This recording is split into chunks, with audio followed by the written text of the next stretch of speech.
welcome to the Linguist Library. Today, as you can see by the title of this video, we're talking about the best sci-fi books I could find on YouTube and Goodreads and word of mouth and all sorts of recommendations that I've been looking for the last couple of days.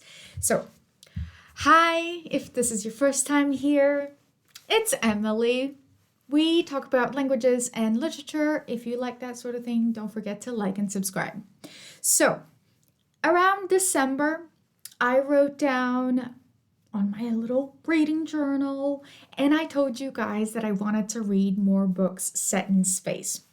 Not just sci-fi, but sci-fi also. And, well, this video is kind of an accountability for that prompt. So the books we're going to talk about today fall loosely onto two categories: classics and modern sci-fi. Now, first, let's talk about my favorite sci-fi.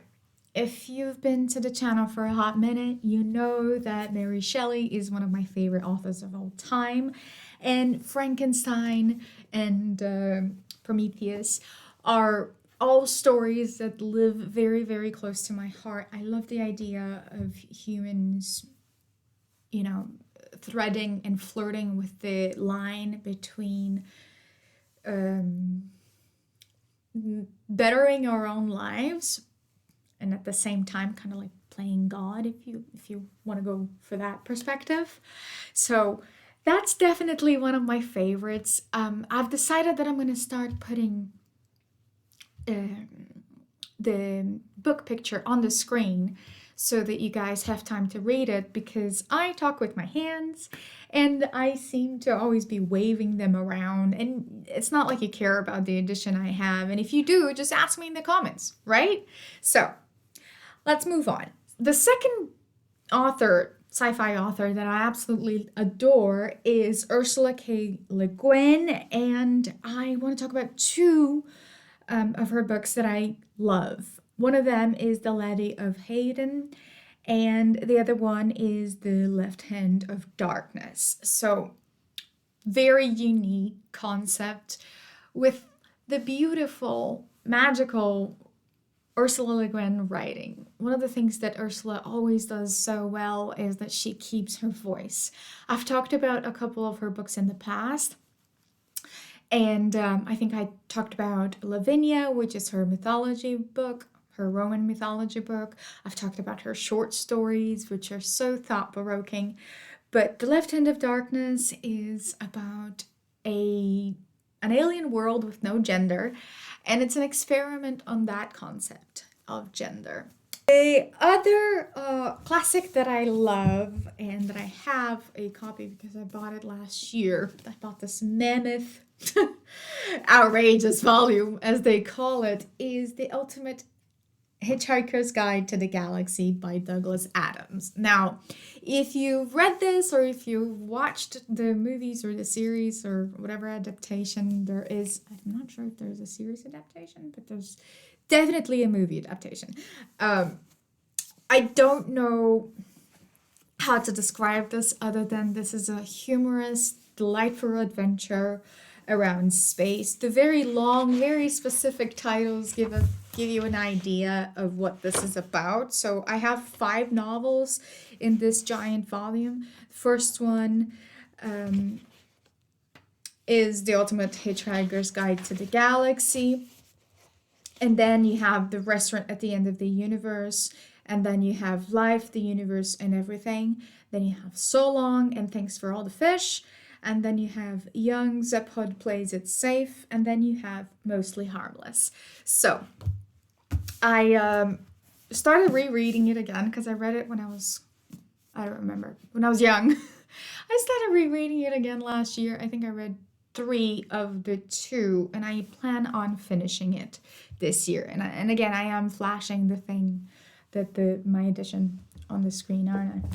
We're going to work on that. We're definitely going to work on that. But just to get the ones that I have a physical copy out of the way, let's talk about the 2 that I bought recently and I have not yet read. So this one is called In Ascension and is by a Scottish writer called Martin MacInnes. And this one is about a young, it's YA, it's about a protagonist called Leah who grows up in Rotterdam. And this is mostly set deep under the Atlantic Ocean. So love the premise of spending some time underwater, and I like the biology world, and I'm hoping that this is not too scientifically dense, but I do want to read this before the summer. So the other book that I want to read that I already have a copy of is Axiom's and this one is by the content creator Lindsay Ellis. So she's an author and a YouTuber, and this is an alternative past with aliens. So it's 2007 and aliens have just landed on Earth. And that's all I know about it. I found it at my local store and I thought, why not? So those are the ones I have a physical copy of, but the other ones on my to-read list. And these are either because I saw a YouTuber talking about it, a YouTuber I like talking about it, or because I have been hearing about this book for a while, either from a friend or from fellow readers, and they've been on my radar, basically. So let's start with Project Hail Mary. I know. This is from the same guy who wrote The Martian, and the buzz about this apparently is very well deserved, and this has a fantastic friendship found family trope, and it seems to be quite science-based, which I enjoy, so yay, looking forward to that one. Have already ordered a copy, waiting for it. The next one is YA, and it has a little bit of fantasy in it. And it's a bit of a dystopian as well. It's set in Mars, and apparently it has a lot of ancient Rome feels to it. So I'm looking forward to that. I'm talking about The Red Rising by Pierce Brown. And I heard a lot of people talk about good things about this one, so the expectation is quite high, which is not a good thing, I'll admit. Another classic that I want to talk about, this is a children's classic that I read, but I don't have a physical copy of, is A Wrinkle in Time by Madeleine. And this one is a space travel with our beloved Meg. And I read this a gazillion years ago, and I want to buy a physical copy of it. But I read a collection of non-fiction science books, but they are fiction.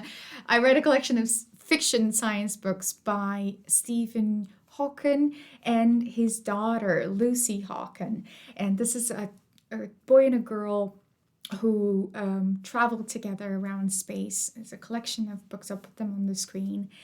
And I even gifted this to my nephew. And I enjoyed reading was Becky Chambers. And I think that my favorite at the time when I discovered her was To Be Taught, If Fortunate. And I know that this is just a tiny little novella, and she has a load of other books that I intend to read. So basically what I'm going to do is I'm going to try to spend a month with Becky Chambers and revisit her and her novels and see how much I enjoy that trip back to a beloved place. Another book that I've heard a lot of buzz about is Station 11, and this one is by Emily St. Mantel. And this is also post-apocalyptic. This one is post-apocalyptic, and it has a flu pandemic in it. So this is going to be a healing experience for us, all of us. Okay? The other classic that I haven't read, shame on me, that I absolutely have to because it has been so highly recommended by very different people that I can't help but read. I'm talking about The Hyperion by Dan Simmons, and this is apparently a retelling of the Canterbury Tales, and this is a horror space opera, and it has 7 pilgrims trying to get to this planet called Hyperion. So I think this one is going to be really interesting. I love books that incorporate music into them. And I watched a review by one of my good friends, Joanna from Joanna Reads, and she loved this book. So she loves this book. So I have really high hopes for this one. And I know that it's a classic, so I enjoy classics. So I think this is probably going to be my favorite. It looks like it's going to be my favorite from definitely one of my favorites. Another one that I also got from Joanna is Klara and the Sun. And this one is by Kazuo Ishiguro. And this one is about understanding love and how we interpret it and the relationship between AI and human. So I thought this is super poignant of our day and age, and I think that I'm going to have a fantastic time with this. I've been trying to read more Japanese literature. I announced that on the channel last year, and I started reading some Murakami. I read Norwegian Wood, and I have a review on the channel if you want to check it out. So this also takes me to the next book, which is by Murakami. And this is obviously a nice little nod to 1984 by George Orwell that I recently talked about on the channel, and it happens to be one of my favorite books. So I really enjoyed Murakami's prose when I read him, and I was really enjoyed the change of palette of an Asian writer. But I have to say that I had some issues with some of his characters. If you've read Norwegian Wood, you know which character that lives on the mountain. So I'm going to give him a second chance, and I want to read him again. And I'm hoping that this one is going to be the one that's going to mend our relationship, between Murakami and I. I know that this one has got a bit more magical realism than Norwegian Wood, and I'm really looking forward to that because I enjoy magical realism. So the other book that I want to talk about that's got an AI character in it is, I think it's a series, and it has a little bit of fantasy in it, some robots, and this is called, I'm talking about All Systems Red by Martha Wells, and this is more along the lines The Hitchhiker's Guide to the Galaxy, as in it's supposed to be a bit funny, a bit witty, and I'm so on board for that. So on board. There is another one that I want to talk about that's a bit more serious, and this one is Lady Astronaut, and the first one in the series is The Calculating Stars, and this one is supposed to be science-based, which I really thoroughly enjoy, and I have missed because I've read so much fantasy and mythology over the last couple of years that I'm kind of craving science, and I feel like I'm leaning towards that in the future. So expect some of that. I think the last book on my list that I absolutely want to mention is Out There, which is got a bit of Twilight, a bit of Black Mirror vibes to it. And this is a collection of short stories by Kate Folk. And it's just, exactly what it sounds like. A collection of short stories that involve science scientific hypotheses being tried out, and everything about it sounds like it's up my alley. So I'm going to try to get my hands on that.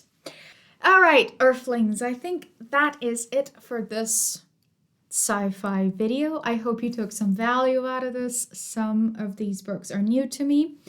Which ones are new to you? Which ones have you read? Did you enjoy any? What's your favorite sci-fi? If I didn't mention it in this video, please make sure to add it in the comments. I want to give a shout out to some of my viewers who have gone out of their way and been so generous and supported the channel on our coffee page. I'm going to put their names on the screen. Thank you so much. Thank you so much for watching until the end, and may the force be with you.